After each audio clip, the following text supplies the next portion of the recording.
नमस्कार दोस्तों। आज हम बात करेंगे एक ऐसे हीरो की जो 70 और 80 के दशक में अपने संजीदा अभिनय, प्राकृतिक अदाकारी और भावनात्मक दृश्यों के लिए पहचाने जाते थे। जिस अभिनेता ने अर्थ, कर्ज और बुलंदी जैसी बेमिसाल फिल्मों में काम किया और 100 से ज्यादा फिल्मों में अपनी मौजूदगी से दर्शकों का दिल जीत लिया, नाम था राज किरण। एक ऐसा चेहरा जिसे देखकर लगता था कि ये तो हमारे ही मोहल्ले का कोई इंसान है। सादा पहनावा, साफ दिल और अभिनय में सच्चाई की झलक, यही उनकी पहचान थी। लेकिन दोस्तों, उनकी जिंदगी असल में किसी रहस्यमयी सस्पेंस फिल्म से कम नहीं थी। राज किरण ने जब फिल्म इंडस्ट्री में कदम रखा तो उनका कोई गॉडफादर नहीं था। फिर भी उन्होंने अपनी मेहनत और प्रतिभा से खुद को साबित किया। अर्थ में निभाया गया उनका किरदार आज भी सिनेमा प्रेमियों को याद है। लेकिन वक्त के साथ जैसे जैसे फिल्म इंडस्ट्री बदली, राज किरण का नाम धीरे धीरे भुला दिया गया। उन्हें काम मिलना बंद हो गया। वो तनाव और डिप्रेशन में चले गए।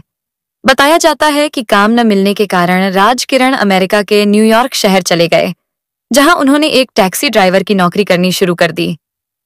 सोचिए, जो शख्स कभी पर्दे पर हीरो था, वो अब लोगों को टैक्सी में बैठाकर मंजिल तक छोड़ रहा था। यह खबर जब सामने आई तो हर किसी ने अफसोस जताया, लेकिन किसी ने उन्हें सही मायनों में ढूंढने की कोशिश नहीं की। कुछ रिपोर्ट्स के अनुसार समय के साथ उनकी मानसिक स्थिति बिगड़ती गई और उन्हें एक मानसिक अस्पताल में भर्ती करवाना पड़ा।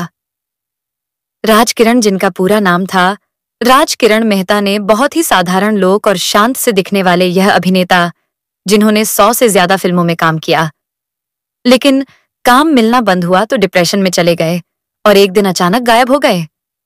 कुछ समय बाद उनके एक मेंटल हॉस्पिटल में होने की बात सामने आई, लेकिन अगले 10 साल तक वह फिर से गायब रहे। फिर अचानक अभिनेता ऋषि कपूर ने उन्हें अमेरिका में ढूंढ निकाला, मगर वह फिर से गायब हो गए। क्या कहानी थी अभिनेता राज किरण की, और क्यों यह एक मिस्टीरियस सस्पेंस फिल्म की तरह उलझी हुई है? कहानी अभी खत्म नहीं हुई। आगे जो जानेंगे वो चौंका देगा। बने रहिए हमारे साथ। राज किरण का जन्म 19 जून 1949 को मुंबई के एक सिंधी परिवार में हुआ था। हालांकि उनके माता पिता के बारे में अधिक जानकारी उपलब्ध नहीं है, लेकिन माना जाता है कि उनका पालन पोषण एक साधारण और संस्कारी माहौल में हुआ। उन्होंने साल 1975 में 26 वर्ष की उम्र में अभिनय की दुनिया में कदम रखा। उनकी पहली फिल्म थी B.R. इशारा द्वारा निर्देशित कागज की नाव। इस फिल्म में जब राज किरण पहली बार सिल्वर स्क्रीन पर नजर आए तो वह एक समुद्र तट पर बैठे हुए दिखाई देते हैं और चारों ओर से उन्हें कुछ डॉन जैसे लोग सवालों से घेर रहे होते हैं। ये दृश्य उनकी आगे की असल जिंदगी से कहीं न कहीं मेल खाता है, जहां वे भी जीवन के प्रश्नों और संघर्षों से घिर गए थे। इस फिल्म में उनके साथ अभिनेत्री सारिका भी थीं। दोनों की जोड़ी को दर्शकों ने काफी पसंद किया और यहीं से राज किरण का फिल्मी सफर शुरू हुआ। इस डेब्यू के बाद राज किरण को लगातार फिल्मों के ऑफर मिलने लगे और उन्होंने कई यादगार भूमिकाएं निभाईं। उनका अभिनय सहज, संवेदनशील और वास्तविकता के बेहद करीब होता था। साल 1980 उनके करियर का महत्वपूर्ण मोड़ रहा। इस साल उनकी 8 फिल्में रिलीज हुईं, जिनमें से कुछ में वह मुख्य भूमिका में थे और कुछ में सहायक अभिनेता के रूप में नजर आए। शुरुआती दौर में राज किरण काफी हैंडसम और स्टाइलिश नजर आते थे, लेकिन समय के साथ उन्होंने अपने लुक को नेचुरल बना लिया। साधारण मूंछें, सीधा सादा हेयर स्टाइल और बिना किसी ग्लैमर के आम आदमी जैसा चेहरा। यही वजह थी कि वह पर्दे पर अक्सर ऐसे किरदार निभाते नजर आए जिनमें भावनात्मक गहराई और सच्चाई होती थी। हालांकि यह लुक गंभीर और संवेदनशील किरदारों के लिए उपयुक्त था, लेकिन धीरे धीरे यह कमर्शियल सिनेमा के लिए कम उपयुक्त साबित हुआ। हालांकि उनके करियर में बहुत सी फिल्में थीं, लेकिन उन्हें सही पहचान मिली महेश भट्ट की फिल्म अर्थ और सुभाष घई की कर्जन से। अर्थ में शबाना आजमी और राज किरण पर फिल्माया गया गाना तुम इतना जो मुस्कुरा रहे हो आज भी लोगों के दिलों को छू जाता है। वहीं कर्ज में उन्होंने सेकंड लीड यानी रवि वर्मा का किरदार निभाया, जो अपने गहराई भरे अभिनय और स्क्रीन प्रेजेंस के कारण आज भी याद किया जाता है। राज किरण ने बहुत अधिक काम किया, लेकिन उनके करियर में क्वालिटी फिल्मों की संख्या सीमित रही। अक्सर उन्हें एक जैसे भावुक या सपोर्टिंग किरदार ही मिलते रहे। उनकी भूमिकाओं में विविधता की कमी के कारण वह धीरे धीरे टाइपकास्ट हो गए। फिल्म एक्सपर्ट्स मानते हैं कि राज किरण ने कभी अपने किरदारों के साथ कोई बड़ा एक्सपेरिमेंट नहीं किया। इसका नतीजा यह हुआ कि 1990 के दशक में जब सिनेमा में बदलाव आया, नए चेहरे आए, नए ट्रेंड्स शुरू हुए, तो राज किरण जैसे कलाकारों को धीरे धीरे किनारे कर दिया गया। काम की कमी ने राज किरण को मानसिक रूप से तोड़ दिया। वे डिप्रेशन में चले गए और आर्थिक समस्याएं भी बढ़ने लगीं। उन्होंने टीवी की ओर रुख किया और शेखर सुमन के शो रिपोर्टर में काम किया, लेकिन यहां भी उन्हें स्थायी सफलता नहीं मिली। इसी दौरान उनके पारिवारिक रिश्तों में दरारें आ गईं। पत्नी रूपा बेटी ऋषिका को लेकर उनसे अलग हो गईं। इस पारिवारिक विघटन ने उनकी जिंदगी पर गहरा असर डाला। फिर भी राज किरण ने अपने काम पर ध्यान केंद्रित रखने की कोशिश की, लेकिन आत्मिक टूटन, काम की कमी और पारिवारिक अकेलापन, इन सब ने मिलकर उन्हें अंदर से तोड़ दिया। साल 1996 में जब दिलीप कुमार निर्देशन में फिल्म क्लिंगा बना रहे थे, तो उसमें अभिनेता राज किरण को एक अहम भूमिका के लिए चुना गया। हालांकि मानसिक रूप से परेशान चल रहे राज किरण इस फिल्म की शूटिंग अधूरी छोड़कर चले गए। यह फिल्म उनके करियर की आखिरी फिल्म साबित हुई। इसके बाद खबर आई कि बॉलीवुड में काम न मिलने की वजह से राज किरण अपने भाई गोविंद मेहता के साथ न्यूयॉर्क चले गए। उन्होंने वहां भाई के बिजनेस को खड़ा करने में मदद की, लेकिन बाद में आर्थिक कारणों और परिस्थितियों के चलते टैक्सी ड्राइवर की नौकरी करनी पड़ी।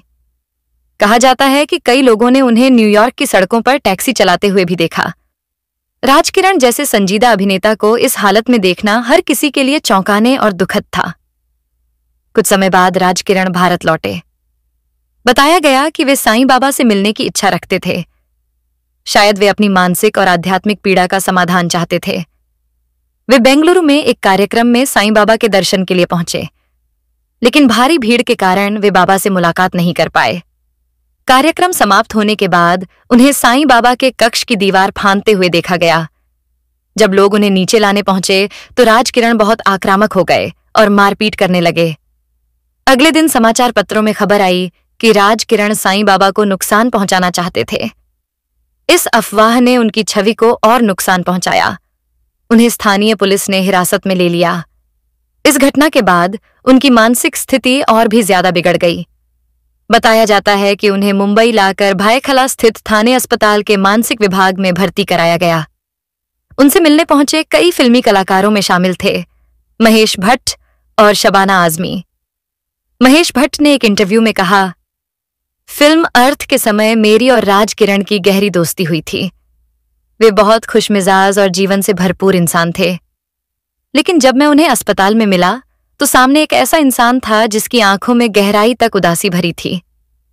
पुराना राज किरण जैसे कहीं खो गया था। महेश भट्टा ने यह भी बताया कि उन्होंने इंडस्ट्री में उनके लिए काम दिलाने की कोशिश की, लेकिन एक बार किसी कलाकार के मानसिक अस्थिरता की खबर फैल जाए तो फिल्म इंडस्ट्री उससे मुंह मोड़ लेती है। राज किरण के साथ भी यही हुआ। काम और सहयोग न मिलने के कारण राज किरण वापस अपने भाई गोविंद के साथ न्यूयॉर्क लौट गए। इसके बाद लगभग 10 साल तक उनकी कोई खबर नहीं मिली। लोगों को यह भी नहीं पता था कि वो जिंदा हैं या इस दुनिया को छोड़ चुके हैं। इसी बीच उनकी करीबी मित्र और अभिनेत्री दीप्ति नवल ने फेसबुक पर एक पोस्ट लिखी, मैं फिल्म इंडस्ट्री के एक पुराने दोस्त को ढूंढ रही हूं, राज किरण को। हमें नहीं पता कि वह अब कहाँ है। आखिरी बार उन्हें न्यूयॉर्क सिटी में टैक्सी चलाते हुए देखा गया था। अगर किसी को कोई जानकारी हो तो कृपया बताएं। दीप्ति नवल और राज किरण ने प्रकाश झा की डेब्यू फिल्म में साथ काम किया था और दोनों अच्छे दोस्त बन गए थे। साल 2011 में जब ऋषि कपूर अमेरिका में थे तो उन्हें राज किरण की याद आई। दोनों ने साथ में फिल्म कर्ज में काम किया था। ऋषि कपूर ने उनके भाई गोविंद से संपर्क किया और राज किरण के बारे में पूछा। उन्होंने एक इंटरव्यू में बताया, जब गोविंद ने कहा कि राज जिंदा हैं तो मेरी जान में जान आई। उन्होंने बताया कि राज अटलांटा सिटी के एक मानसिक अस्पताल में भर्ती हैं, जहां वो छोटे मोटे काम करके अपने इलाज का खर्च उठाते हैं। ये सुनकर मैं अंदर से टूट गया। ऋषि कपूर ने कहा था कि वे राज किरण को भारत वापस लाना चाहते हैं और उन्हें दोबारा फिल्मों में काम दिलाना चाहते थे। जब ऋषि कपूर की यह बात मीडिया में आई तो राज किरण की पत्नी रूपा और बेटी ऋषिका सामने आईं।